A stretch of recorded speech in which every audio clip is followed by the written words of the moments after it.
LADS పెట్టేసి అది మళ్ళీ మనం ఏర్పాటు చేసుకున్నాం. ఇంకెంత వారం రోజులు ఈ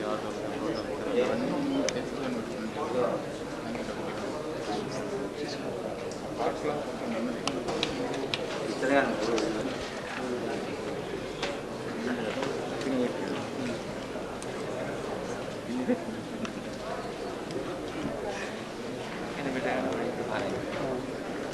అనుకోకుండా డిలీట్ బటన్ నుంచి ఇప్పుడు రోజు కూడా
National Institute of Small Industry Extension Training.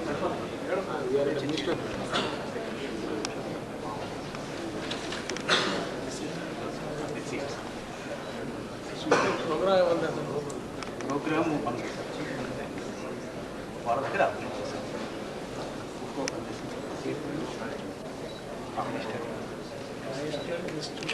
Small hall enterprises extension training.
మీరు ఇక్కడే ఉండండి. మీకు క్లియర్గా మీ ఎవరో అడ్డురాం sir that side okay please sir sir at side sir that side sir commissioner sir commissioner sir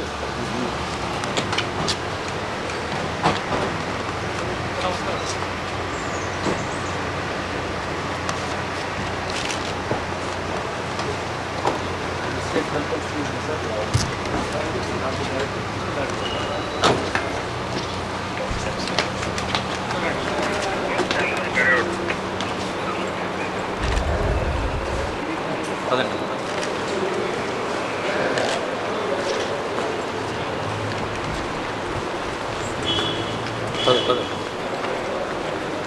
lift లేదు.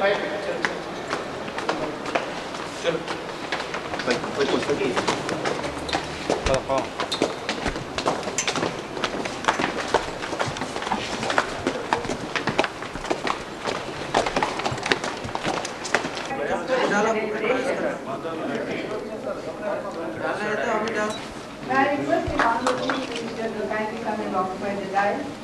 I also request and then welcome the Minister, D.S. Nayak, Honorable Minister for Social Welfare and Tribal Welfare to kindly occupy the dais. May I request Mr. R.D. Wilson, Chairman of the Corporation, to kindly occupy the dais. I also request Jagadishwar Rao Garu. to Dr. Y.S. Rajasekara Garu, Honorable Chief Minister, to this valedictory function of the two-day workshop on sustainable opportunities for SME promotion. For the objective of the downtrodden and poor is very well known to all of us. In the small enterprise promotion, because of its potential for huge employment in the state. I extend a very, very warm welcome to you, sir, once again, to initiate. It's also my pleasure to welcome Sri Reddy. I welcome all the delegates, representatives of the media. I welcome one and all. Thank you. Thank you, sir.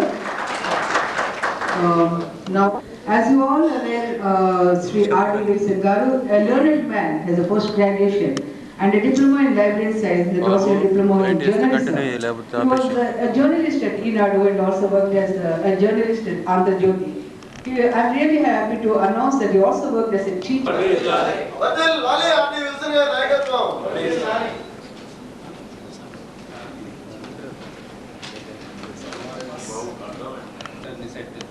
రాజు గారికి ఈ సమావేశానికి ఇచ్చేసి భారతదేశంలో ఇప్పటి వరకు ఎవరూ చేయలేని ఒక సాహసాన్ని, ఒక దిశానిర్దేశాన్ని ఇప్పటి వరకు ఆంధ్రప్రదేశ్ గురించి ఎవరైనా మాట్లాడితే ఆ మాట్లాడిన వాటిలో జలయజ్ఞం అనే ఒక మహత్తర కార్యక్రమం అనేది ఈ దేశ ప్రజలకి ఒక ఆలోచనని, ఒక చైతన్యాన్ని అందించిన కార్యక్రమం. అటువంటి జలయజ్ఞపు సృష్టికర్త ఆంధ్రప్రదేశ్ దళిత బలహీన వర్గాల బాంధవుడు, గౌరవనీయులు, పూజ్యులు, మన రాష్ట్ర ముఖ్యమంత్రి శ్రీ వైఎస్ రాజశేఖర రెడ్డి గారికి వేదికను అలంకరించిన సాంఘిక సంక్షేమ శాఖ మంత్రులు, గౌరవనీయులు, పెద్దలు శ్రీ రెడ్డి నాయక్ గారికి, అదేవిధంగా నిసెట్ రిజిస్టర్ జియుకే రావు గారికి, SC corporation managing director Shri Jagadishwar గారికి, ఇక్కడికి విచ్చేసిన పాత్రికేయ మిత్రులకు, ఆంధ్రప్రదేశ్లోని 23 జిల్లాల నుంచి విచ్చేసిన భవిష్యత్ ఆంధ్రప్రదేశ్ పారిశ్రామికవేత్తలు, అదేవిధంగా పెద్దలు అందరికీ నేను ముందుగా ధన్యవాదాలు తెలియజేస్తున్నాను. ఈరోజు భారతదేశ చరిత్రలో ఒక సువర్ణ అధ్యాయం. ఎందుకంటే గతంలో ఒక సంఘటన జరిగింది. ఆ సంఘటనని భారతదేశంలో ఉండే ప్రజలందరూ కూడా చాలా ఆసక్తిగా గమనించారు. అందులోనూ దళితులు చాలా శ్రద్ధగా గమనించారు.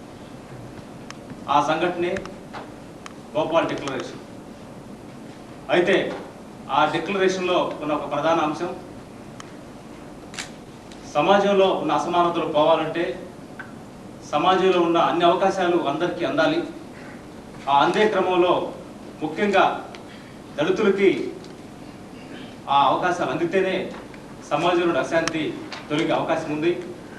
మరి ఆ అశాంతి తొలగాలంటే ఖచ్చితంగా దళితులు వాళ్ళకున్న ప్రతి అవకాశాన్ని సద్వినియోగం చేసుకుని వాళ్ళు ముందుకు రావాలి. ఆ వచ్చే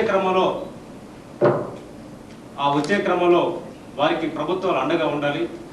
అలా అండగా ఉండడం ద్వారానే అవి నిజమైన ప్రభుత్వాలని నిరూపించబడతాయని కూడా ఆ డిక్లరేషన్లో పొందుపరచడం జరిగింది. అందులో ఉన్న ప్రధాన అంశమే దళితులు పారిశ్రామిక రంగంలో ముందుకు రావాలనేది ఒక అంశం. అయితే అక్కడ కాగితాల్లోనే నిలబడిపోయింది. కానీ ఈరోజు భారతదేశంలో మొట్టమొదటిసారిగా దళితుల్ని పారిశ్రామికవేత్తలుగా మార్చాలనే ఒక తపన కానీ తపస్సు కానీ ఉన్న ఒకే ఒక మహా వ్యక్తి వైఎస్ రాజశేఖర రెడ్డి. మాటలు చెప్పడం వేరు, చేతలు వేరు. ఆంధ్రప్రదేశ్లో ఉన్న ప్రజలందరూ తాము నమ్మే విశ్వసించే దైవం తర్వాత వాళ్ళు ఎక్కువ గౌరవించే ఒక మహోన్నత వ్యక్తే వైఎస్ రాజశేఖర రెడ్డి గారు చెప్పడానికి నేను వ్యక్తిగతంగా సందేహించడం లేదు. నాకున్న అవగాహన గారికి కూడా నేను సందేహించాను. ఎందుకంటే ఎక్కడైనా సరే ఎవరైనా సరే మాటిస్తే ఆ మాట నిలబెట్టుకోవడానికి చాలా కష్టాలు పడాల్సి వస్తుంది. కానీ ఎన్ని కష్టాలకైనా సరే సిద్ధం. ఇచ్చిన మాట మాత్రం తప్పే ప్రశ్న లేదు, వెనకడిగేసే ప్రశ్న లేదని ఒక ధీర గాంభీర వ్యక్తిత్వం ఉంది ఒక రాజశేఖర గారు చెప్పడానికి నేనేమాత్రం సందేహించడం లేదు. మరి ఈ నేపథ్యంలో మరి ఈ సమయంలో మరొక మహోజ్వల ఘట్టానికి ఇక్కడ నాంది ప్రస్తావన జరుగుతుంది. ఇందులో 2 రోజుల పాటు దళితులు పారిశ్రామికవేత్తలుగా మార్చడం కోసం వాళ్ళకి ఎటువంటి ప్రభుత్వాలు మౌలిక సదుపాయాలు కల్పిస్తున్నాయి, ఎటువంటి ఆర్థిక వనరులు కల్పిస్తున్నాయి, ఏ విధంగా ప్రభుత్వాలు అండగా ఉంటాయి అనే విషయాన్ని విశ్లేషించడం కోసం, అదేవిధంగా సమాచారం అందించడం కోసం ఇక్కడ రీసెంట్ సంబంధించిన బాధ్యులు కానీ ఎస్సీ కార్పొరేషన్ సిబ్బంది కానీ ఒక 2 రోజులు ఒక యజ్ఞంగా ఇక్కడ నిర్వహించారు. ఈ నిర్వహించిన నేపథ్యంలో నాకైతే చాలామంది ఇక్కడున్న వాళ్ళు సగం మంది ఫోన్ చేసి మాకు ఇంత మంచి ఆపర్చునిటీ కల్పించేందుకు చాలా థ్యాంక్స్ అని కూడా చెప్పారు. అయితే ఆ థ్యాంక్స్ నాకు కానీ చెప్పాల్సింది రాజశేఖర్ గారు కానీ మరోసారి ముఖ్యమంత్రి గారు ఈ అవకాశాన్ని కల్పించడం ద్వారా ఆంధ్రప్రదేశ్లో మరొక చిరస్థాయి ప్రభుత్వాలు కేవలం దళితుల్ని ఏదో కొద్దిపాటి రుణాలు ఇచ్చి ఆ రుణాలు కట్టలేదని చెప్పని వాళ్ళపైన ఒక చెడ్డ పేరు తీసుకొచ్చిన పరిస్థితి గత పాలకులకు ఉంది. అయితే నా నమ్మకం ఒమ్ము కాలేదు. ఆంధ్రప్రదేశ్లో ఉన్న 23 జిల్లాల్లో 1,00,000 కిలోమీటర్లు తిరగడం ద్వారా ప్రజలు చైతన్యం చేస్తే ఖచ్చితంగా ఫలితాలు వస్తాయని నేను ఆచరణ నిరూపించడంలో భాగంగానే గతంలో ఏడాదికి ₹1,00,00,000 50 లక్షలు వసూలు చేసే పరిస్థితి నుంచి లేదు దళితులు చైతన్యం చేస్తే ఖచ్చితంగా రికవరీ ఉంటుందని చెప్పి మరి ఆచరణ చూపించడంలో భాగంగానే ఈ ఏడాది వసూలు చేసి దళితులు ఎలాంటి పరిస్థితుల్లో వాళ్ళని చైతన్యం చేయగలిగితే సత్ఫలితాలు వస్తాయని కూడా ఆచరణ నిరూపించాం. అదే సందర్భంలో న్యూఢిల్లీ NSFDC ద్వారా కొన్ని ఆటోల రూపంలో, ట్రాక్టర్ల రూపంలో, కార్ల రూపంలో మనం ఎంతో లక్షల రూపాయలు ఇస్తున్నా ఆ ఆటోలు మూలపడుతున్నాయి, ఆ కార్లు మూలపడుతున్నాయి, ఆ ట్రాక్టర్లు కూడా మూలపడుతున్నాయి. కానీ పరిశ్రమ పెట్టడానికి ₹1,00,00,000 అవసరం లేదు, కొండంత ఆత్మవిశ్వాసం చాలు. మరి ఈరోజు మరి చరిత్రలో మనకు తెలిసిన వ్యక్తులు ఒకరిద్దరిని మనం కానీ పరిశీలిస్తే వాళ్ళు ₹1,00,00,000తో పెట్టుబడితో వాళ్ళు పరిశ్రమ స్థాపించలేదు. ఒకప్పుడు సైకిల్ మీద అమ్మిన గంధి సుబ్బారావు ఈరోజు కోట్లకు పడగలిగారు. మరి వీధుల్లో స్వీట్లు అమ్ముకున్న మళ్ళీ పుల్లారెడ్డి గారు ఈరోజు అంతర్జాతీయ మార్కెట్ ఇక్కడ ముందుకెళ్ళాడు. ₹1,00,000తో మొదలెట్టిన నిర్మా వాషింగ్ పౌడరు ఈరోజు భారతదేశం మొత్తం కూడా తమ వాషింగ్ పౌడర్ ఉత్పత్తి ముందు తీసుకెళ్ళింది. ఇవన్నీ కూడా దృష్టాంతాలు కానీ మనం కానీ చూసుకుంటే దళితులకి మరి పరిశ్రమవేత్తలు మారడానికి ₹1,00,00,000 కాదు అవసరం, కొండంత ఆత్మవిశ్వాసం. ఆ కొండంత ఆత్మవిశ్వాసం మీకు కల్పించడంలో భాగమే ఈ వర్క్షాప్ ఆ ఆత్మవిశ్వాసం కల్పించడం కోసమే ముఖ్యమంత్రి గారి మరి ఆయన అనుమతితో ఈ కార్యక్రమాన్ని కూడా మనం చేపట్టామని కూడా నేను మరోసారి తెలియజేస్తున్నాను. ఇదే సందర్భంలో నేను మన ప్రీతం ముఖ్యమంత్రిని మరి మీకు సంబంధించిన ప్రతినిధిగా నేను వారిని ఒక విజ్ఞప్తి చేస్తున్నాను. ఈరోజు ఎస్సీ కార్పొరేషన్ నుంచి 5 లక్షల వరకు జిల్లా స్థాయిలోనే యూనిట్స్కి పరిశ్రమలు పెట్టుకున్న యూనిట్స్కి మనం ఇచ్చుకోవడానికి అవకాశం ఉంది. 5 లక్షలు పెరిగితే డ్యూటీలు అనుమతి తీసుకొని కూడా మనం ఇవ్వచ్చు. అయితే ఇది ఒక అంశం. దీన్ని ఇవ్వడానికి ఎస్సీ కార్పొరేషన్ సదా సిద్ధంగా ఉంది. దీంతో పాటు మరి స్టేట్ ఫైనాన్స్ కార్పొరేషన్ 16% దళితులకు సంబంధించి ఆ స్టేట్ ఫైనాన్స్ కార్పొరేషన్ నిధులు కేటాయించాలా. అయితే దురదృష్టం స్టేట్ ఫైనాన్స్ కార్పొరేషన్ నుంచి ఆ 16% నిధులు మన దళితులకు చేరడం లేదనేది ఒక నిష్ఠూర సత్యం. అయితే ఈ 16% చేరకపోవడానికి ఒక స్టేట్ ఫైనాన్స్ కార్పొరేషన్ని మనం వేలు చూపించాల్సిన అవసరం లేదు. మనం ప్రమోట్ చేసుకోవడంలో కొంత వైఫల్యం జరుగుతుంది. ఈ ప్రమోట్ చేసే దగ్గర ఖచ్చితంగా ప్రభుత్వాలు అండగా నిలబడాల్సిన అవసరం ఉంది. కాబట్టి ఇందులో భాగంగా మరి ఎస్సీ కార్పొరేషన్లో ఒక 2 ఎంప్లాయీస్ దగ్గర షూరిటీ తీసుకొని ఆ షూరిటీ ద్వారా మేము రుణాలు పంపిణీ చేస్తున్నాం. కానీ స్టేట్ ఫైనాన్స్ కార్పొరేషన్ ఆ విధంగా కాదు. వాళ్ళు ఆస్తుల్ని షూరిటీగా తీసుకునే కలెక్టర్ సెక్యూరిటీస్ తీసుకునే పరిస్థితులు ఉన్నాయి. దళితులకి ఆస్తులు లేకపోతే ఈ కలెక్టర్ సెక్యూరిటీస్ ఇచ్చే అవకాశం కూడా చాలా తక్కువ. మరి దీన్ని దృష్టిలో పెట్టుకొని మరి రాబోయే రోజుల్లో మరి ముఖ్యమంత్రి గారు ఈ కలెక్టర్ సెక్యూరిటీస్ విషయంలో మరి ఎస్సీలకు సంబంధించిన యూనిట్లకైనా సరే మరి ఎన్ఎస్ఎఫ్డిసి నుంచి ఎలాంటి పద్ధతిలో మనం ముందుకెళ్తున్నామో అదేవిధంగా ఆ సెక్యూరిటీస్ని తొలగించి మరి ప్రభుత్వమే ఒకళ్ళతో పుచ్చుకొని దళితులకి అండగా నిలబడగలిగితే ఖచ్చితంగా మీ పేరు వాళ్ళ గుండెల్లో ఉండిపోతుంది. మారితే అతను ఒక 50 కుటుంబాలు అతని వెనక బతికే పరిస్థితులు ఉన్నాయి. మరి అదొక ఆ నిర్ణయం మీరు తీసుకుంటే మరి మా ఇళ్లలో మరి మీ ఫోటో పెట్టుకొని మరింత పూజించే అవకాశం ఇప్పుడున్న పారిశ్రామికవేత్తలకు మొత్తానికి ఉంటుందని కూడా నేను సీఎం గారికి కూడా ఈ వేదిక నుంచి విజ్ఞప్తి చేస్తున్నాం. మరి స్టేట్ ఫైనాన్స్ కార్పొరేషన్ నుంచి మరి ఆ వెసులుబాటు కల్పిస్తే బాగుంటుంది అనేది కూడా వారికి విజ్ఞప్తి. అదేవిధంగా మరి స్పెషల్ కాంపోనెంట్ యాక్షన్ ప్లాన్లో 16% అన్ని శాఖల నుంచి దళితులు కేటాయించాల్సి వస్తే ఇప్పటి వరకు మరి చాలా శాఖలు ఆ విధంగా కేటాయించిన పరిస్థితి. మరి మనం దాని పరిస్థితుల్లో తీసుకుంటే కొన్ని దగ్గర ఖర్చు పెట్టిన పరిస్థితి కూడా ఉంది. అయితే నేను సీఎం గారికి విజ్ఞప్తి చేసేది వాళ్ళు ఖర్చు పెట్టలేని నిధులైనా సరే ఎస్సీ కార్పొరేషన్కి ఇస్తే అవి కొన్ని 100 కోట్లు అవుతాయి. ఆ 100 కోట్లతో ఖచ్చితంగా దళితులు మరింత ముందు తీసుకెళ్లే అవకాశం ఉంది. ఆ వరాన్ని కూడా మాకు ప్రసాదించమని కూడా మరి ముఖ్యమంత్రి గారు చేయగలిగితే ఆంధ్రప్రదేశ్ ఖచ్చితంగా ఈరోజు నేనైతే బలంగా నమ్ముతున్నాను. భారతదేశ చరిత్రలో జవహర్లాల్ నెహ్రూ సార్ ఆధార్ కార్డు తర్వాత ఎవరికైనా ఒక పేరు నిలబడితే అది వైఎస్ రాజశేఖర్ గారు. రాజీలేని వైఖరితో ఆయన ముందుకెళ్తా ఉన్నారు. ఇది చరిత్ర. ఈ చరిత్ర తిరగరాసే దమ్ము సత్తాగా ఎవరికి లేదు. ఇది వాస్తవం. ఎవరు తెలుగు తీసుకురావడం కూడా ఒక రాజశేఖర రెడ్డి గారికి దక్కింది. కాబట్టి మరి ఆయన చరిత్రలో కలిపి తురాయిగా మరి దళిత పార్టీ విధానం కూడా ఒక మంచి పుష్పంలాగా నిలబడిపోతుందని కూడా నేనైతే ఆశిస్తున్నాను. ఆ మేరకు ముఖ్యమంత్రి గారి నుంచి మరి మరింత మనకి అండగా లభిస్తుందని నేను ప్రగాఢంగా విశ్వసిస్తున్నాను. మరి మనం అంతా కూడా ఆయనకి అండగా నిలబడి రాబోయే రోజుల్లో మరి ఆయన ఏ లక్ష్యం తీసుకున్నా ఏ నిర్ణయం తీసుకున్నా దానికి అండగా నిలబడే మనోస్థైర్యాన్ని లక్ష్యాన్ని తీసుకొని మనం ముందుకెళ్తామని కూడా మరోసారి తెలియజేస్తూ నాకు ఈ అవకాశం ఇచ్చిన ధన్యవాదాలు తెలియజేస్తూ సెలవు. Motivation will be sustained with the support that the government is going to provide in the form of finance and other infrastructure facilities. Thank you very much. Friends, as you are all aware, Sri Redev Nayak Garu is a graduate and he came from the Warangal district and he has contested successfully for 4 years from the Donakat Assembly. He also worked sir to kindly address the delegates, sir. గౌరవనీయులు పూజ్యులు జలయజ్ఞ ప్రదాత మన ముఖ్యమంత్రి గౌరవనీయులు doctor Rajasekhara Reddy గారు మరి ఈరోజు దళిత ఔత్సాహిక పారిశ్రామికవేత్తలకు అవగాహన కల్పించాలి అనే కార్యక్రమానికి అధ్యక్షత వహించినటువంటి UB Raju garu, SC corporation chairman Shri Wilson garu, MD SC corporation Shri Jagadish garu, మరి వేదిక మీద ఉన్న పెద్దలు, పత్రికా ప్రతినిధులు మరి ఈ కార్యక్రమానికి వచ్చినటువంటి సోదరి సోదరులకు నా యొక్క హృదయపూర్వక నమస్కారాలు తెలియజేస్తున్నాను.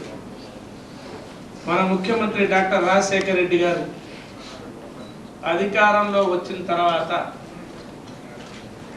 ఈ రాష్ట్రంలో ఉన్నటువంటి 1,25,00,000 మంది దళితులకు అదేవిధంగా గిరిజనులకు వారి అభివృద్ధి కొరకు కంకణం కట్టుకొని అన్ని రంగాల్లో అభివృద్ధి చేయడానికి కార్యక్రమం చేపట్టడం జరిగిందని మీ అందరికీ నేను సవినయంగా మనవి చేస్తున్నాను. కాంగ్రెస్ పార్టీ అధికారంలో వచ్చే రోజుకి ఈ రాష్ట్రంలో ఉన్నటువంటి దళిత పిల్లలకు సుమారు 70 కోట్ల రూపాయలు పోస్ట్ మ్యాట్రిక్ స్కాలర్షిప్స్ ఇవ్వకుండా, మెయింటెనెన్స్ ఛార్జెస్ ఇవ్వకుండా పెండింగ్లో ఉండే. అదేవిధంగా గిరిజన పిల్లలకి 10-11 కోట్ల రూపాయలు 2003-04 సంవత్సరం మార్చి లోపల ఇవ్వాల్సినటువంటి మెయింటెనెన్స్ ఛార్జెస్ కూడా ఇవ్వకుండా పెండింగ్లో ఉంది. అది ఎన్నికల సంవత్సరం అయినప్పటికీ కూడా అప్పుడు ఉన్నటువంటి ప్రభుత్వం ఇవ్వకుండా, పిల్లలు మేము మంత్రి అయిన తర్వాత జిల్లాలకు పోతే ఘేరావు చేసి మా స్కాలర్షిప్లు ఎప్పుడు ఇస్తారా అని చెప్పేసేటువంటి పరిస్థితి ఉంది.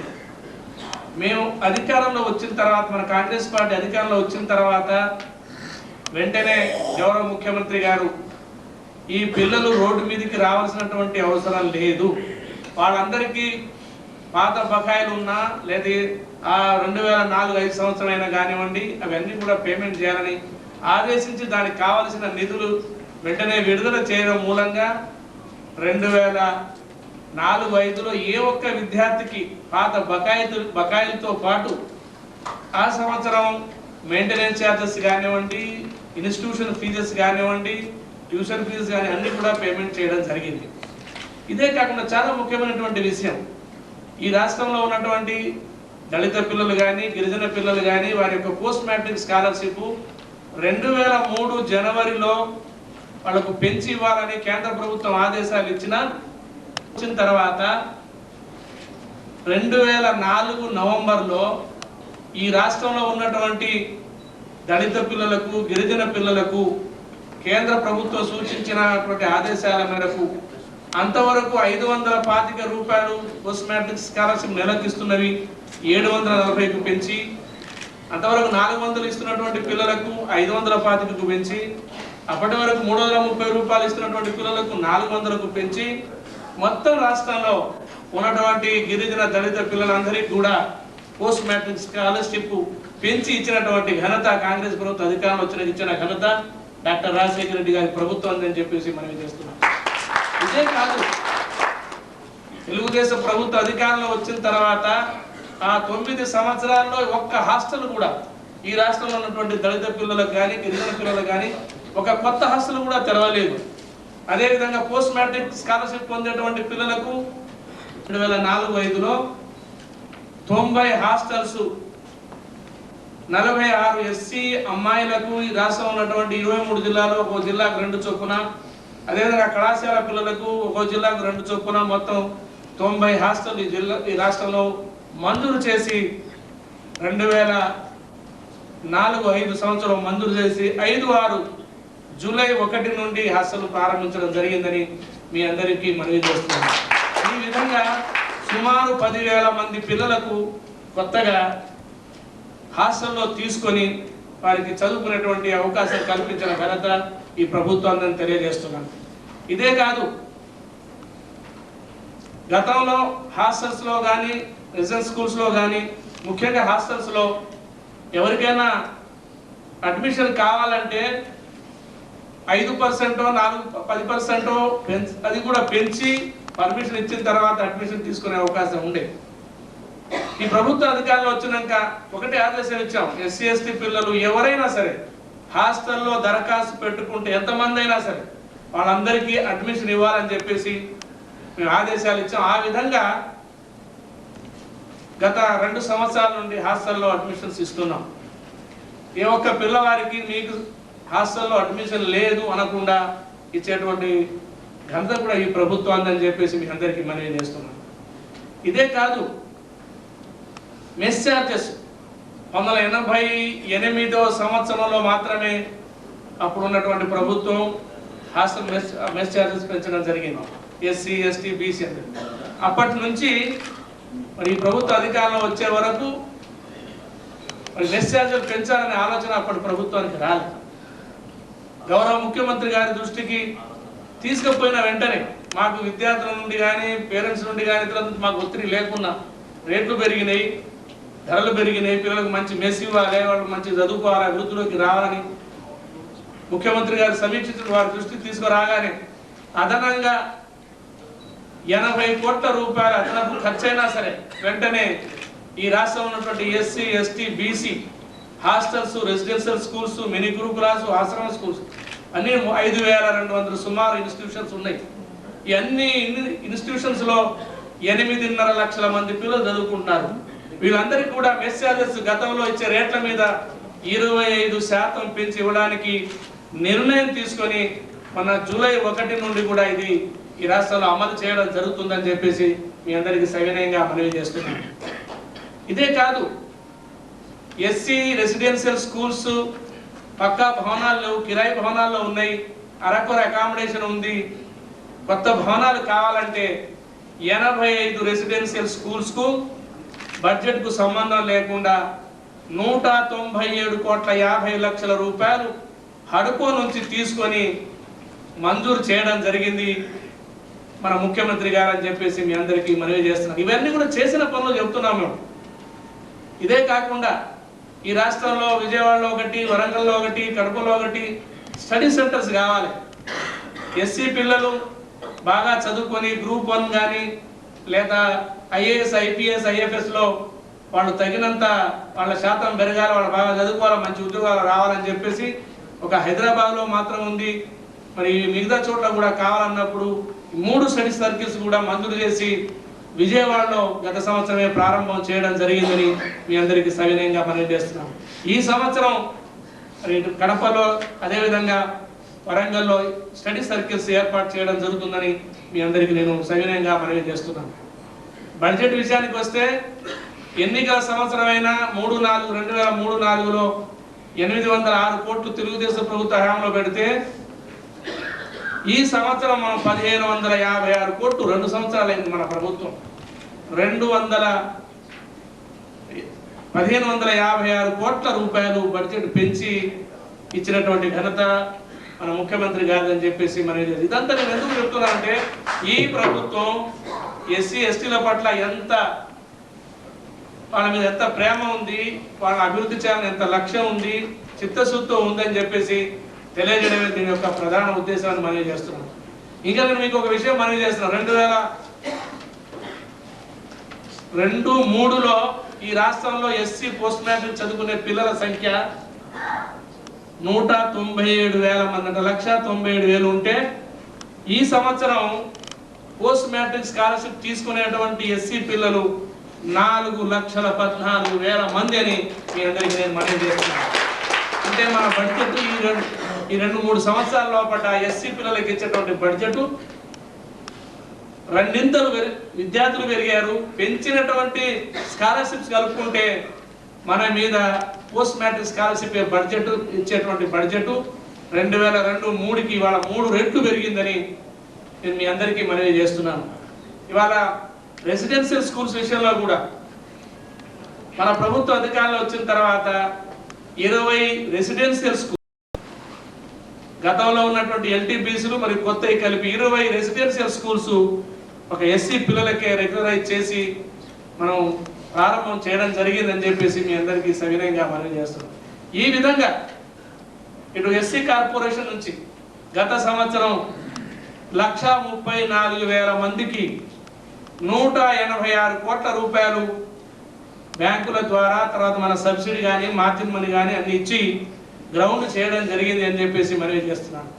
ఈ సంవత్సరం ఇప్పుడే గౌరవ ముఖ్యమంత్రి గారు చేతుల మీదుగా 2006-07 సంవత్సరం ఎస్సీ యాక్షన్ ప్లాన్ కార్యాచరణ ప్రణాళిక ఇప్పుడు విడుదల చేయడం జరుగుతుంది. అందులో మీకు అన్ని కూడా క్లియర్గా తెలుస్తాయని చెప్పేసి మనవి చేస్తుంది. ఈ విధంగా అన్ని రంగాల్లో ఎస్సీ పిల్లలను అభివృద్ధి చేయాలి, ఎస్సీలు బాగా చదువుకోవాలి. ఇవాళ మన బడ్జెట్లో 181 రూపాయ ఎస్సీ పిల్లల యొక్క ఎడ్యుకేషన్ కొరకు ఖర్చు చేయడం జరుగుతుందని చెప్పేసి మీ అందరికీ తెలియజేస్తాను. ఇదే కాదు, బ్యాక్లాగ్ ఖాళీలు కూడా ఇంకో సంవత్సరం వరకు కూడా ఆదేశాలు ఇచ్చి ఎక్కడైనా బ్యాక్లాగ్ ఖాళీలు ఉంటే అవన్నీ కూడా భర్తీ చేయమని చెప్పేసి అన్ని శాఖలకు కూడా తెలియజేయడం జరిగింది, ఉత్తర్వులు ఇవ్వడం జరిగిందని చెప్పేసి మనవి చేస్తున్నాను. కానీ కావాలని ఎస్సీలకు వాస్తవంగా గత ప్రభుత్వం కంటే మేము ఎన్నో రెట్లు ఇవాళ ఎస్సీలకు కానీ ఎస్టీలకు కానీ ఈ ప్రభుత్వం చేస్తున్నటువంటి విషయాన్ని ఇక్కడ అంతా కూడా దళిత సోదరులు ఉన్నారు, బాగా చదువుకున్నటువంటి వాళ్ళు ఉన్నారు, పత్రికా రంగం ఉంది, అన్ని కూడా కార్యక్రమాలు మేము ఇవాళ ఎస్సీ ఎస్టీల కొరకు చేస్తున్నామని చెప్పేసి మనవి చేస్తాం. ఇంకా ముఖ్యంగా చెప్పాలంటే ఇవాళ ఇందిరమ్మ ఆదర్శ పథకంలో ఎస్సీ ఎస్టీ అనేటువంటి ప్రతి వృద్ధుడికి, వికలాంగుడికి, వితంతువుకు ఇవాళ గ్రామాల్లో సర్వేలో ప్రతి పేదవాడికి, దాదాపు ఎస్సీ ఎస్టీలు అంతా కూడా పేదవాళ్ళే ఉంటారు, అందరికి కూడా వేలాది మందికి కూడా ఇవాళ నెలకు 200 చొప్పున పెన్షన్ ఇస్తున్నామని చెప్పేసి మీకు మనవి చేస్తున్నాం. ఇదే కాకుండా ఇలా ఇళ్ల విషయంలో కూడా గ్రామాల్లో ఏ ఒక్క ఎస్సీ ఎస్టీ పేదవాడు ఇల్లు లేదనకుండా వాళ్ళందరికీ కూడా ఇందిరమ్మ ఆదర్శ పథకంలో మంజూరు చేయడం జరుగుతున్నదని చెప్పేసి మనవి చేస్తున్నాం. ఈ విధంగా మేము దళితుల అభివృద్ధి కొరకు, ఇదే కాదు ఇలా ఇంద్రప్రభ అనే కార్యక్రమం గౌరవ ముఖ్యమంత్రి గారు అధికారంలో వచ్చిన తర్వాత ఈ రాష్ట్రంలో ఎస్సీ ఎస్టీలకు ఇచ్చినటువంటి భూములన్నీ బీడు భూములుగా ఉన్నాయి. గత ప్రభుత్వాలు ఏమాత్రం శ్రద్ధ తీసుకోలేదు. ఆ భూములన్నీ సస్యశ్యామలం చేయవలసినటువంటి అవసరం ఉంది అని చెప్పేసి నాబార్డు ద్వారా 500 కోట్ల రూపాయలు తీసుకొని ఈ రాష్ట్రంలో ఉన్నటువంటి 4 లక్షల ఎకరాల ఎస్సీ ఎస్టీ వెనుకబడ్డ వర్గాలకు ఏదైతే ప్రభుత్వం గతంలో ఇచ్చినటువంటి ల్యాండ్ అసైన్మెంట్ భూములు ఉన్నాయో అవన్నీ కూడా సస్యశ్యామలం చేయాలి, చదువులు చేయాలి, అవసరం పర్కులేషన్ ట్యాంక్ కట్టాలి, చెక్ డ్యామ్లు కట్టాలని చెప్పేసి నిధులు ఇచ్చి ఇవాళ ఇంద్రప్రభ ద్వారా ఈ కార్యక్రమం చేపట్టడం జరుగుతుందని చెప్పేసి మీ అందరికీ సవినయంగా మనవి చేస్తున్నాం. ఇదే కాదు, ఇంకా గౌరవ ముఖ్యమంత్రి గారు అంబేద్కర్ లా గత సంవత్సరం 2005 ఏప్రిల్ 14న గౌరవ ముఖ్యమంత్రి గారు అంబేద్కర్ జలధార అని చెప్పేసి 323 కోట్ల రూపాయలు ప్రత్యేకంగా దళిత కాలనీలో త్రాగునీరు, రక్షిత మంచి నీరు ఇవ్వాలి, సురక్షితమైన నీరు ఇవ్వాలి, ఏదైనా వ్యాధులు వస్తే అంటే నీరు మంచిగా లేకపోతే త్రాగునీరు బాగా లేకపోతే వస్తున్నాయని ప్రత్యేకంగా దళిత వాడల్లో అంబేద్కర్ జల ద్వారా ఈ యొక్క త్రాగునీటి సమస్యను పరిష్కారం చేయాలని చెప్పి నిర్ణయం తీసుకొని నిధులు కేటాయించడం జరిగింది అని చెప్పేసి మీ అందరికీ నేను సవినయంగా మనవి చేస్తున్నాను. ఇదే కాకుండా ఈరోజు మీ అందరికీ తెలుసు, ఔత్సాహిక దళిత సోదరులకు, యువకులకు, చదువుకున్నటువంటి వాళ్లకు ఒక పరిశ్రమ అంటూ ఒక చిన్న స్మాల్ స్కేల్ ఇండస్ట్రీ ఇచ్చి వారికి కావలసిన పెట్టుబడిలో సబ్సిడీ ఇచ్చి అదేవిధంగా వాళ్లకు బ్యాంకుల ద్వారా లేదా ఎన్ఎస్ఎఫ్డిసి ద్వారా లేదా ఇతర ఎస్ఎఫ్సి ద్వారా వాళ్ళకు రుణ సదుపాయం కలిగించాలి, 5 లక్షల వరకు సబ్సిడీ ఇవ్వాలి, అదే 3% వడ్డీతో వాళ్ళకు రుణం కల్పించాలి. ఇదే కాకుండా వాళ్ళు పరిశ్రమ పెట్టుకున్న తర్వాత వారు వాడుకున్నటువంటి విద్యుత్తుకు ఒక్కొక్క యూనిట్కు 75 పైసలు చొప్పున సబ్సిడీ ఇవ్వాలి, అదేవిధంగా ట్యాక్స్ లో కూడా వాళ్ళకి రాయితీ ఇవ్వాలి. ఈ విధంగా ఇచ్చి వాళ్ళ ముందుకు తీసుకువెళ్ళాలి. పారిశ్రామిక రంగంలో కూడా దళితులు ముందుకు రావాలనేటువంటి ఒక ఆలోచనతో నిర్ణయం తీసుకొని మొదలు ఎక్కడ పెట్టుబడి దొరుకుతుంది, ఎక్కడ మరి మీకు కావాల్సినటువంటి రా మెటీరియల్ దొరుకుతుంది, ఎక్కడ మీకు కావాల్సినటువంటి సదుపాయాలు దొరుకుతాయి అన్ని కూడా ఇచ్చి మీకు అవగాహన కల్పి తద్వారా ఈ యొక్క పారిశ్రామిక రంగంలో కూడా మన యొక్క దళితులను తీసుకురావాలని చెప్పేసి ఇవాళ ఈ కార్యక్రమం చేపట్టడం జరిగింది. స్వయంగా మన ముఖ్యమంత్రి గారు ఈ కార్యక్రమానికి వచ్చి ఈ కార్యక్రమాన్ని పావనం చేశారు. వారికి నా ప్రత్యేకమైనటువంటి నా ధన్యవాదాలు తెలియజేస్తున్నాను. ప్రభుత్వం ఒకటే మనవి చేస్తున్నాను, కాకపోతే గత ప్రభుత్వాలు పని చేయకుండా ప్రచారం చేసుకున్నారు. మనం ఎంతో అభివృద్ధి చేసి కూడా మనకు కొన్ని కొంత సహకారం మీడియాలో కొంత సహకారం దొరకక మూడవ వలన కార్యక్రమం మూలంగా మనం చేసిన అభివృద్ధి ఎంత చెప్పాలో అంత చెప్పుకుంటాం లేదు. కాంగ్రెస్ వాళ్ళకి అదొక ఇదే కాదు. వాళ్ళ జలయజ్ఞం ఒక ఉదాహరణ చెప్పాలంటే నేను ఒకటే అడుగుతున్నా, గత 60 సంవత్సరాల్లో ఈ రాష్ట్రంలో ఇరిగేషన్ ప్రాజెక్టుల కింద ఎంత ఆయకట్టు అభివృద్ధి జరిగిందో అంత ఆయకట్టును కొత్తగా ప్రాజెక్టులు కట్టి 5 ఏళ్లలో పూర్తి చేసి అంత ఆయకట్టు కొత్తగా సాగులోకి తేవాలి. సుమారు 65 లక్షల ఎకరాల బీడు భూమిని సాగులోకి తేవాలని ఇలా నిర్ణయం తీసుకొని ఇలా 50,000 కోట్ల రూపాయల ప్రణాళిక, ఇది మాటలు కాదు. అటువంటి ప్రణాళిక అమలు చేస్తున్నటువంటి మహానుభావుడు మన ముఖ్యమంత్రి గారు. ఇదే ముఖస్తుతి కాదు, వాస్తవమైన విషయం, జరుగుతున్నటువంటి విషయం. నేను మొన్న మహబూబ్ నగర్ జిల్లాకు వెళ్ళాను. మహబూబ్ నగర్ జిల్లాలో నెట్టెంపాడు కానీ, భీమా కానీ, కల్వకుర్తి కానీ, కోయిల్ సాగర్ కానీ ఇటువంటి ప్రాజెక్టులకు 6,200 కోట్ల రూపాయలు ఒక్క జిల్లాలో కేటాయించి ఇవాళ పనులు జరుగుతున్నాయి. ఇంకో సంవత్సరం లోపల ఈ కార్యక్రమం పూర్తయితే మహబూబ్ నగర్ జిల్లా పాలమూరు జిల్లా కాదు, ఒక డెల్టా జిల్లాగా కాబోతుంది. 8 లక్షల ఎకరాల బీడు భూమి సాగులోకి వస్తుంది. అక్కడ ఉన్నటువంటి ప్రజలను కలుసుకున్నప్పుడు వాళ్ళు ఎంతో ఆనందాన్ని వెలిబుచ్చడం జరిగింది. ఒక్క ఉదాహరణకు నేను చెప్తున్నాను. ఇలా తెలంగాణ ప్రాంతంలో అభివృద్ధి జరుగుతుందంటే డాక్టర్ రాజశేఖర రెడ్డి గారి నాయకత్వంలో ఉన్న ప్రభుత్వంలో గతంతో పోల్చుతుంటే ఎప్పుడు జరగనటువంటి అభివృద్ధి కార్యక్రమాలు అన్ని రంగాల్లో జరుగుతున్నాయని చెప్పడంలో ఎటువంటి సందేహం లేదు. ఘంటాపథంగా చెప్పవచ్చని చెప్పేసి మనవి చేస్తున్నాం. ఇవాళ నిధులు కేటాయించిన దాంట్లో 53% నిధులు ఇవాళ ఇరిగేషన్ ప్రాజెక్ట్ తెలంగాణ ప్రాంతంలో ఇవాళ ఖర్చు అవుతున్నదంటే నిజంగా గతంలో ఇటువంటి కార్యక్రమం జరిగి ఉంటే ఇలా తెలంగాణ అనే సమస్య ఉండకపోయింది.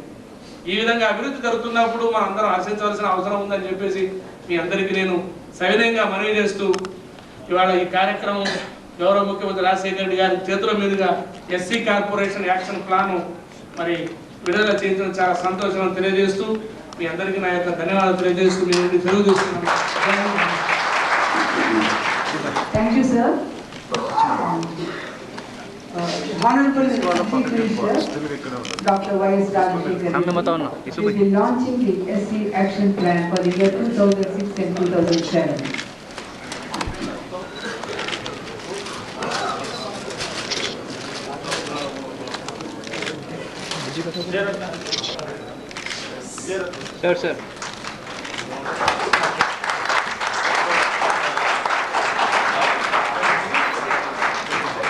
Sir. Sir, look here. Minister sir, sir. YS Rajasekhara గారి నాయకత్వం వైఎస్ రాజశేఖర గారి నాయకత్వం వైఎస్ రాజశేఖర గారి నాయకత్వం Sir. దళిత బాంధవులు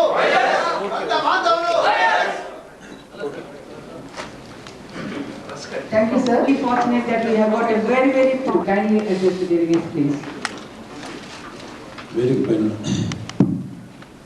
వేదిక పైన ఉన్న పెద్దలారా, సోదరులారా, ప్రత్యేకంగా ఇవాళ ఓ వర్క్షాప్ నిర్ణయించుకున్నాం. ఓ వర్క్షాప్ ఏర్పాటు చేసుకుని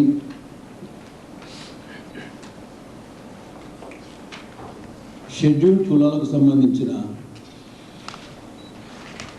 యువకుల్లో వారు చిన్న పరిశ్రమల ద్వారా ఆర్థిక అభివృద్ధి చెందే విధంగా ఎటువంటి కార్యక్రమాలు ఆచరించాలి అనే జ్ఞానం తెలుసుకోవడానికి ఒక మంచి వర్క్షాప్ ఏర్పాటు చేసుకుంటుంది. దాంతోపాటునే ఇవాళ ఈ సంవత్సరానికి 276 కోట్ల రూపాయలతో ఎస్సీ యాక్షన్ ప్లాన్ రిలీజ్ చేసుకోవడం అనేది ఇప్పుడు జరిగింది. చాలా విషయాలు ఇంతకుముందు నాకంటే ముందు మాట్లాడిన మా సాంఘిక సంక్షేమ శాఖ మంత్రి శ్రీ రెడ్డి నాయక్ గారు, అంతకంటే ముందు మాట్లాడిన SC finance corporation chairman Shri Wilson garu చాలా విషయాలు చెప్పారు. చరిత్రంగా వారు చెప్పిన విషయాలు జోలికి వెళ్ళిపోకుండా ఒకటైతే మనందరం కూడా గమనించవలసింది, సమాజంలో అణగారిపోయిన వర్గాల వారికి ఎంత ఎక్కువగా ప్రభుత్వం బాసటగా నిలిచి వారు ఆర్థికంగా నిలదొక్కునేట్టు కార్యక్రమాలు చేపడితే అంత త్వరగా ఆర్థిక అసమానతలు తొలగిపోతాయి. ఇవాళ మనం సరళీకృత ఆర్థిక విధానం అంటున్నాం, ప్రపంచీకరణ అంటున్నాం, బాగా ఎక్కువగా పెరుగుతున్న సంపద అంటున్నాం. భారతదేశం పెరుగుదల రేటు 8% దాటిపోయింది. 2 అంకెల పెరుగుదల రేటుకు 9% కూడా దాటి 10% పెరుగుదల రేటు కూడా పోయే పరిస్థితి. ఒక ఆంధ్రప్రదేశ్ విషయానికి వస్తే, ఆంధ్రప్రదేశ్లో పోయిన సంవత్సరం 8.35% పెరుగుదల రేటు ఉంటే, అందులో జనాభా పెరుగుదల 1.25 అవుతే, మిగిలిన 7% పైగా పెరుగుదల మొత్తం మీద రాష్ట్ర ప్రజల యొక్క పర్ క్యాపిటల్ ఇన్కంలో రిఫ్లెక్ట్ అవుతుంది. అంటే సగటు మనిషికి సంబంధించిన వారి ఆదాయంలో సగటున 7% పెరిగింది ఒక సంవత్సరం. కానీ మనం గమనించవలసింది, ఈ పెరిగిన 7%, ఈ పెరిగిన సంపద, సగటుగా పెరిగిన సంపద కేవలం కొన్ని చేతుల్లోనే, లేకపోతే కొన్ని వర్గాలకే చేరిపోతుందా, లేకపోతే అన్నిటికంటే ప్రధానంగా సామాన్యులకు, సమాజంలో అట్టడుగున ఉన్న వారికి, పేదవారికి చేరుతోందా లేదా అని చూడవలసిన బాధ్యత ప్రభుత్వానికి అనే విషయం. ఆ కార్యక్రమాన్ని ఆచరించడంలోనే మనం కృతకృత్యులం కావాలి. విషయాలు చాలా చెప్పారు పెద్దనాయక్ గారు. ఆర్థికంగా ఒక వెనుకబడ్డ సమాజం పెరగాలి అంటే వారికి విద్యాపరమైన ఎదుగుదల చాలా అవసరం. కేవలం సాధారణ విద్యాపరమైన ఎదుగుదల కాకుండా వృత్తిపరమైన శిక్షణలు బాగా అవసరం, ట్రైనింగ్ అవసరం. ఆ ట్రైనింగ్ వృత్తిపరమైన శిక్షణ అవసరం.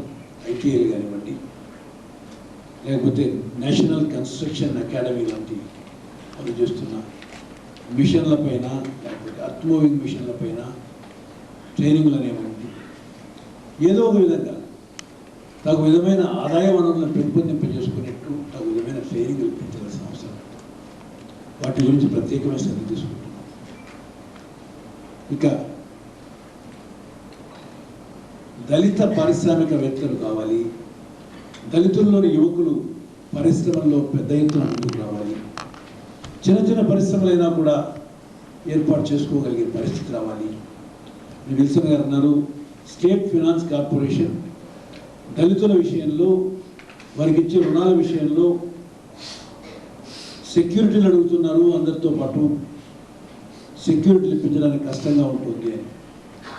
దీనికి సంబంధించిన ఒక ఆలోచన చేయవలసిన అవసరం ఉంది. దళితులకు ఇచ్చే రుణాల్లో కనీసం ఒక లెవెల్ వరకు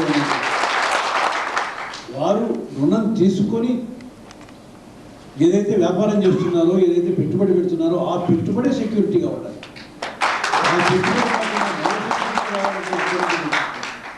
సెక్యూరిటీ ఉన్నవాడైతే ఇవ్వగలుగుతాడు, కానీ సెక్యూరిటీ లేనివాడు ఇవ్వలేడు. కాబట్టి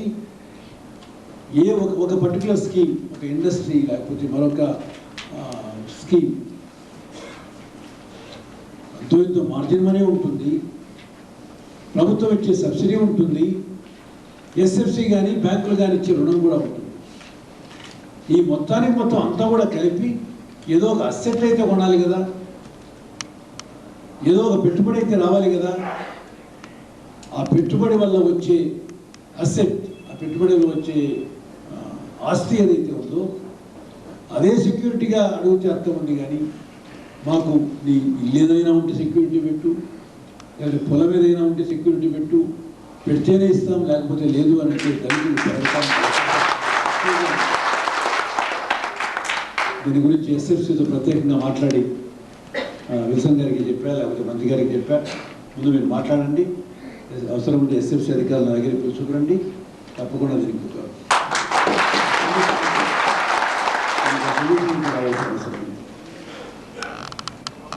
అట్లాగే ఇవాళ రిలీజ్ చేసిన వాటిలో 276 కోట్ల రూపాయలు ఎక్కువగా వ్యవసాయానికి సంబంధించిన యాక్టివిటీస్ ఎక్కువగా కనపడుతున్నాయి. వ్యవసాయానికి సంబంధించిన యాక్టివిటీస్ అయితే వ్యవసాయానికి సంబంధించిన యాక్టివిటీస్ కూడా ప్రత్యేకంగా మీరు గమనించవలసింది, వెంటనే ఆదాయాలు వచ్చే స్కీముల మీద ఎక్కువ కాన్సన్ట్రేట్ చేయండి.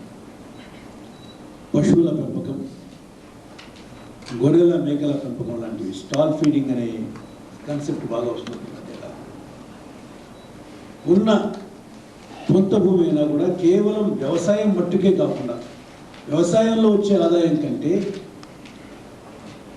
పారాగ్రికల్చర్, వ్యవసాయంతో పాటు అనుబంధమైన యాక్టివిటీస్లో ఆదాయం మరింత ఎక్కువగా ఉంది. ఓ విషయానికి వస్తే చిత్తూరు జిల్లాలో వ్యవసాయానికి వచ్చే ఆదాయానికంటే వ్యవసాయ అనుబంధ ఆదాయం, మరి ముఖ్యంగా మిల్క్ ప్రొక్యూర్మెంట్, డైరీయింగ్ యాక్టివిటీలో వచ్చే ఆదాయం బాగా ఎక్కువ కనపడుతుంది. వెంటనే కూడా ఆదాయం వస్తుంది. ఇటువంటి ఆదాయాల మీద మరింత ఎక్కువగా కాన్సన్ట్రేట్ చేయండి. ఇండస్ట్రీలోకి రావాలి. కేవలం వ్యవసాయం మీద మట్టుకే ఎక్కువ మంది ఆధారపడడానికి అవకాశం ఉంది. వ్యవసాయంలో మనం ఎంత అనుకున్నా కూడా పెరుగుదల రేటు తక్కువ, ఇండస్ట్రీలో వ్యాపారంలో పెరుగుదల రేటు ఎక్కువ. ఇండస్ట్రీ మీద, సర్వీస్ మీద తప్పనిసరిగా కాన్సన్ట్రేట్ చేయండి. ఏది ఏమైనా కూడా అల్టిమేట్ గోల్ ఎక్కడ ఉండాలి? దళితులకు సంబంధించిన ఆర్థిక స్థితిగతులు మెరుగుపడాలి. ఆ ఆర్థిక స్థితిగతులు మెరుగుపడందే మనం ఏదో సోషల్గా పెరుగుదల ఉండాలి, మరో విధంగా పెరుగుదల ఉండాలి అని ఎన్ని రకాలుగా మాట్లాడినా అన్నిటికంటే కూడా ప్రధానం ఆర్థిక పెరుగుదల. ఆర్థిక పెరుగుదల కోసమే ప్రత్యేకమైన కార్యక్రమాలు చేపట్టండి. ప్రభుత్వం అన్ని విధాలుగా తోడ్పడుతుంది. నాకు ఒక విషయంలో బాగా సంతోషంగా ఉంది.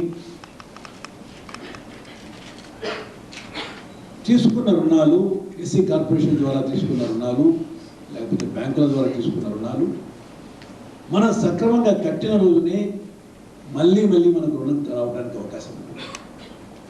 ఒక లబ్ధిదారుడు, ఒక బెనిఫిషరీ ఈసారి 1,00,000 రూపాయలు రుణం తీసుకొని ఆ 1,00,000 రూపాయలు మళ్ళీ ఆ 1,00,000 రూపాయలు సబ్సిడీ, మార్జిన్ మనీ లాంటివి పోయినా కనీసం 60,000 70,000 రూపాయలు రుణం ఉంటే ఆ రుణాన్ని మళ్ళీ వెనక్కు కడితే బ్యాంకు మళ్ళీ అంత ఒక రెట్టింపు కాదు, 3 అంతలు 4 అంతలు కూడా రుణం ఇవ్వడానికి సిద్ధంగా ఉంటుంది. దీన్ని దయచేసి ప్రతి ఒక్కరూ కూడా గమనంలో పెట్టుకునే మనం చూస్తున్నాం. చిన్న చోట్ల చిన్న రుణంలో మనం నమ్మకంగా బ్యాంకు వ్యవహరిస్తే మరింత ఎక్కువగా రుణం తీసుకోవడానికి అవకాశం ఉంది. అందుకే ప్రభుత్వం ప్రత్యేకంగా రుణానికి సంబంధించిన సబ్సిడీలు ఇస్తున్నాం, 3% వడ్డీకి సంబంధించిన సబ్సిడీ ఇస్తున్నాం. ఎస్సీలు ప్రారంభించే పరిశ్రమల్లో ఎలక్ట్రిసిటీకి సంబంధించిన సబ్సిడీ ఇస్తున్నాం. వీటికి సంబంధించిన స్టాంప్ డ్యూటీలో లేకపోతే రిజిస్ట్రేషన్లోనూ 100% మళ్ళీ వెనక్కి ఇచ్చే కార్యక్రమాలు చేస్తున్నాం. ఇండస్ట్రీకి సంబంధించిన సబ్సిడీ 15% అదనంగా కూడా ఇచ్చేస్తున్నాం. ఈ విధంగా ఈ సబ్సిడీలు వాడుకోండి. కానీ రుణం అన్నది ఏ ఒక్క బ్యాంకు దగ్గర కానీ, ఎస్ఎఫ్సి దగ్గర కానీ, మరొక దగ్గర కానీ రుణం తీసుకున్న వాళ్ళు సక్రమంగా కడితేనే మళ్ళీ అందుకు రెట్టింపు కాదు 4 అంతల రుణం కూడా మళ్ళీ రావడానికి, దానివల్ల మరింత ఎక్కువగా పెరగడానికి అవకాశం ఉంటుందనే విషయాన్ని మీరు ప్రతి ఒక్కరూ కూడా బాగా గట్టిగా అందరికీ చెప్పగలిగితే నిజంగా అనుకుంటున్నారు. ఎస్సీలకు రుణాలు ఇస్తే వెనక్కు రావు అనే ఒక అప్రదైతే పోవాలి.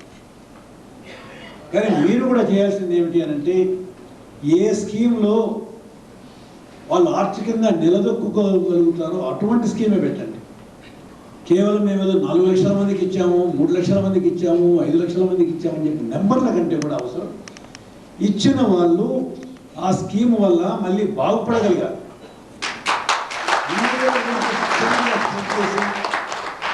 తిన్గా స్ప్రెడ్ చేసి ఏదో ఇచ్చామని చెప్పి అనిపించుకొని మనం పేపర్లో లెక్కలు చూపించుకోవడం కాదు చేయవలసింది.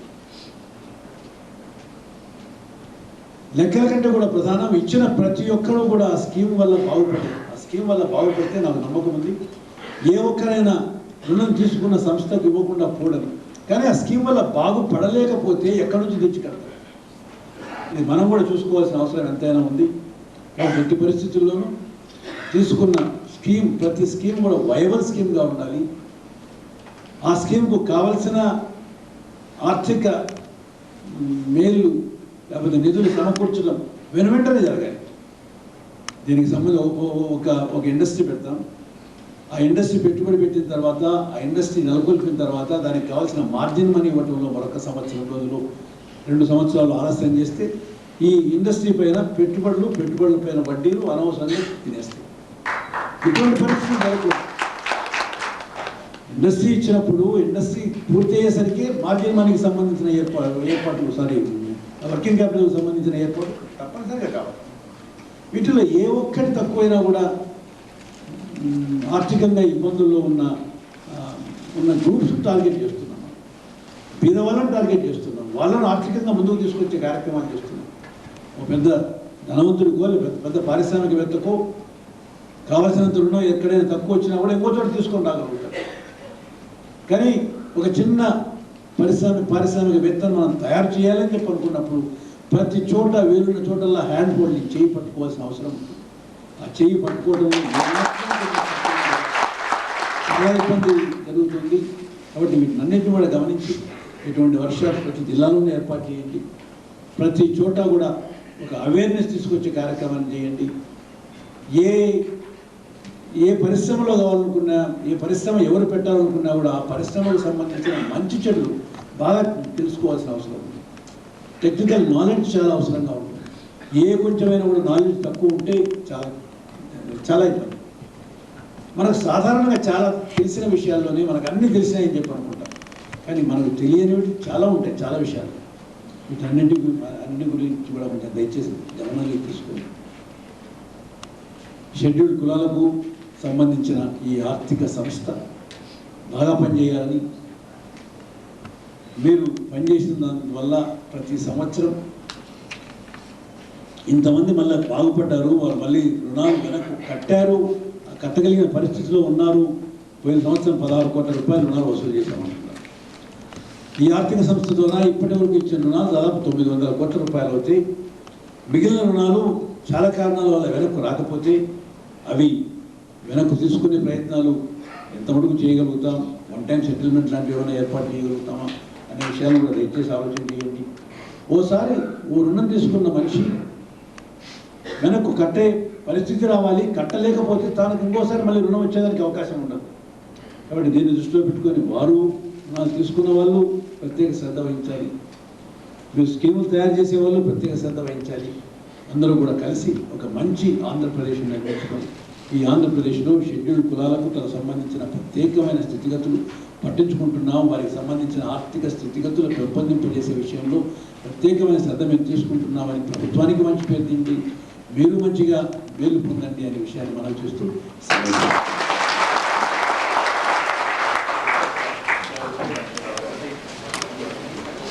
Thank you, sir.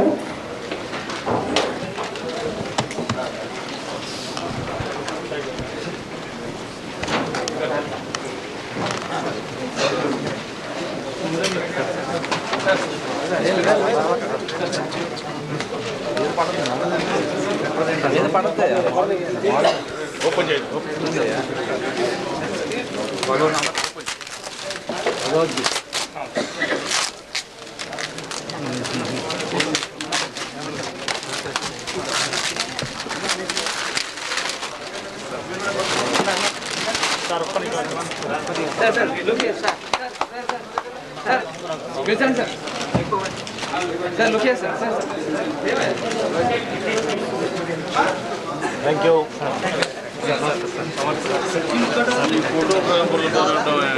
మాట్లాడదాం